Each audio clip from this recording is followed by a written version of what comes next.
Hello. Today we have got another banging vid. And in light of the new Invincible Season 4 coming out in like a month, give or take, we have a doozy for you here, folks. In light of the fact that we have gorgeous Invincible Season 4, I'm really looking forward to it. I hope it's a good turnout, but we have it in about a month, give or take. So, what's going to happen is I have set up a fictional scenario where our main goats, Omni-Man, Nolan Grayson, and Invincible, Mark Grayson, will be working together to defeat the list of characters we have in front of us. Now, before I get into the characters that we have, I want to set the setting. So, Nolan, I'm thinking, this is everyone here, live action versions, not comics or anything like that. There'll be Prime Omni-Man, Prime Invincible, live action, in their home city, right? They will not get help from Cecil.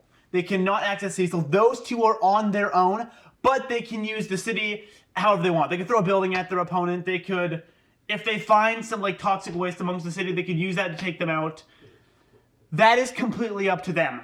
Now for the categories. We have at the top, we have Nolan and Invincible are getting one shot. Like they don't stand a chance. They're getting cooked. 2, we have abuse. They aren't getting one-shotted, but they're getting abused, and it's sad. Next, we have defeat. Nothing fancy, but they will lose more often than not. 50-50, it's exactly what it says. 50-50, it could go either way. Lose, again, this is similar to the defeat category. Hold up, wait, I'm stupid. The win category makes more sense, and we're back. The lose, this is like, the opponent loses, but not by much. Next is a victim. I mean, that's pretty self-explanatory. Nolan and Invincible will victimize this character. And finally, worse than a victim, they'll make him a pet. At that point, like, he is so little of a threat, they're not even gonna kill him. They're gonna keep him or her as a pet.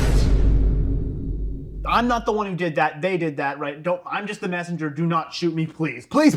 We've got Thor. Now, I don't think that this is much of a debate at all. Thor just changing. This is the live action for all of them and their strongest form. Thor Prime, Stormbreaker. See, you gotta think though, it's a 2v1, right? I mean, Thor has range. Thor is stronger, he's tougher. The Viltrumites are faster. Thor is not as smart, but I would say he's equally as knowledgeable as battle intelligent. I think he's gonna abuse them. I mean, maybe not abuse, but Thor's definitely winning. I think Omni-Man will be carrying a lot of this. Thor is abusing those two. Homelander, I mean, bro, what? They will not kill Homelander. He paralyzes Adam and Eve in the alternate universe. Nolan will do that to Homelander. Speed Blitz, paralyzed. Homelander is now officially a pet. Pun intended. Yeah, I mean, what's Homelander gonna do? Everyone's like, oh, but Tyler, he has his sonic voice. And? You think he's gonna be able to capitalize on that to any degree? Absolutely not! Get him at it! Oh, sorry. Next, okay. Now, Gojo. Is he as strong? No. As fast? No. As smart? Smarter. As skilled? More skilled. Not as good combat, not as much experience. It's kind of a wash in all categories, except we run into a problem here. The big purple and red and blue elephant sitting in the back of the room is Infinity. Now, from what I know of Infinity, he has infinity around him. This is one of his techniques. It's on at just about all times. He keeps it on unconsciously. If you strike him with a physical weapon or something, boom. How Infinity works is it infinitely divides in half. For example, 2 cut in half is 1, cut in half is 0.5, cut in half 2.5, cut in half 12.5. You can infinitely cut things in half theoretically.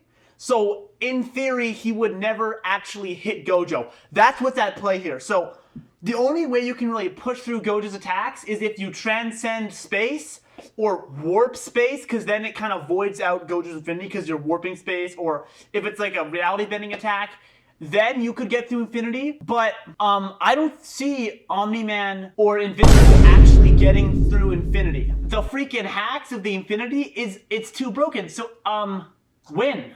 Oh, but Gojo's domain expansion. Do you know why that's what happened? Gojo, I think he's fast enough to react to Omni Omni-Man and Nolan, or whatever, so he'll react to him, maybe he'll get punched a couple times, he'll catch on to him, he'll domain him, their memories will flood, and definitely I don't know how Omni-Man is enduring to that, but it'll definitely get marked, that's marked on, and then Nolan gets tired, or he gets abused by the domain expansion, until he's just got nothing left, and he hollow privileges or something like that. So Gojo wins. Superman! DCU Superman. So he's got all the speed feats. Abuses behind Thor. Anakin. Prime Anakin Skywalker. Now this is interesting. Am I gonna go in thinking that the lightsaber pierces through the Viltrumite? I'm gonna say yes. I'm going to say yes. All physical categories pretty much are going to handily go to power, like durability, strength, endurance, stamina. We're gonna give those to Omni-Man and Mark. Does Anakin have the Force strength powerful enough to halt Omni-Man in the track? Yes? But if it was Anakin versus Invincible, I'm gonna say Anakin wins that, honestly. But there's two of them. And I'm pretty sure, correct me if I'm wrong, they're only gonna need to land one blow and Anakin's done for. I don't think he has the durability. I'm gonna say Anakin loses. I mean, I don't think he's physically tough enough. I mean, could he take out one? Yeah, but I don't think he can hold the other at the same time. If they come out at the same time, he's losing. Sentry!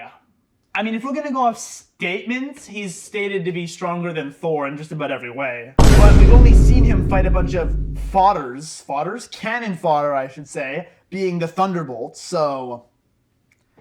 Sentry and the Void, if he gets like, let's assume he gets stressed out during the fight and he becomes the Void, he's gonna foop, foop, and they're gone. I'm gonna go top of Abuse for Sentry because technically we don't know the full limit of his power yet. Okay.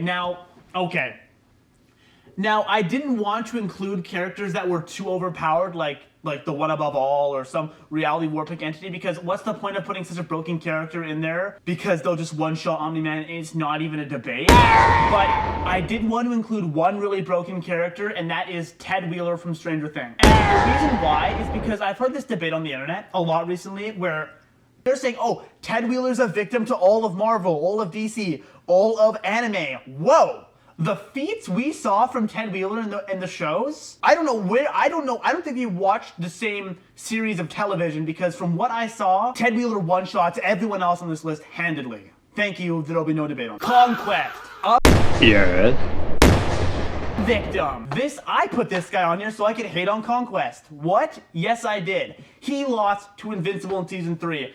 And now, this might be a hot take, but I'm not gonna say Conquest isn't powerful, but when I see, also Conquest is decapitated in that image, I apologize. When I saw Conquest lose to Invincible in the final act, in the final session of Season 3, I didn't think, oh my gosh, Invincible has gotten so much stronger. I thought, oh my gosh, why is Conquester so weak? I think the intent of that scene, unless I am wrong, look how powerful he's become, his training has paid off. But what I saw was still a victim, being Invincible, being Mark, just beat some weak, overhyped Conquest. Oh, I'm the biggest, and I'm the baddest, and I'm the old, and I'm the most ancient, yet you got packed up by a teenager.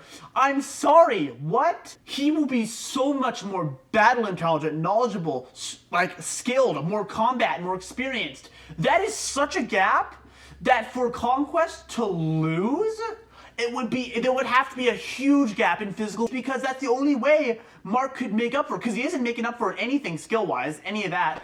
Now, you could say, but Conquest was looking for a fight. He droned it on. Okay. Next, guess who we have? One shot behind Ted Wheeler. And you're gonna be like, you're just another Saitama Glazer. You're just another Saitama Glazer. Listen here. Guess what Saitama does? Guess what his whole shtick is? That he immediately adapts and overcomes to a great extent his opponent. I'm sorry? And plus, I think base Saitama that we've seen unadapted to Nolan and Mark has already shown feats more than capable of dog-walking the Viltrumites. So call me a Saitama Glazer all you want. He's second to only Ted Wheelstrom. Oh, let's make that clear. Scarlet Witch. Now, I'm very much in the lane of her hacks would absolutely like she could no diff Viltrumites in a whim. Like if she sees them first, then she would. If she sees them first, she manipulates reality and they die. But the situation that I have been doing up until this moment is that they see each other at the same time. And because of that, she gets speed blitz. Not quite a pet, because if she left alive, she'll win. But she's a victim, because she'll speed up before she can get in his minds, before she can get in his pants, and she will have her neck snapped, Eve style, roll the clip. Can't let you hurt anyone else. Oh! Our GOAT, Tony Stark. And Tony Stark gets no prep time here, so unfortunately, okay. If you give Tony prep time, do I think you can take out Mark? Yes. If you gave Tony prep, could he take out Nolan? Hot take, yes. Do you give him prep time, could he take them both out? Yes. If you give him no prep time, he falls victim to both of them. And not only does he fall victim, he becomes a pet. He becomes a pet like my dog. That's the list. Take a good look at it. Take it in. I just realized the bottom two tiers are the same color as the middle tier. Sorry about that. I'll change them now. Ta-da! Okay, so here you're taking in the people that they are going to make a pet are Homelander and Iron Man. Now you could say, oh, but Tyler, he went toe-to-toe with Thanos in Infinity War and blah, blah, blah. He does not have the speed. They will bop him around like a ping pong ball, take out his armor, and then they will walk him like a dog because he has no armor. Homelander, Scarlet Witch, Invictum, Conquest, Invictum. Anakin is just losing, sadly. Gojo is winning, but only because he has a big old elephant perk. These three, Speed Blitz, Hats Blitz, Strength Blitz? And then Saitama is just too strong. His whole shtick is that he only needs one punch, so he punched him once. And then for strongest guy in the tier list, the one that will absolutely notice them without, like, I'm just through perceiving them, they will be erased, is Ted Wheeler. Good day. Have a nice one.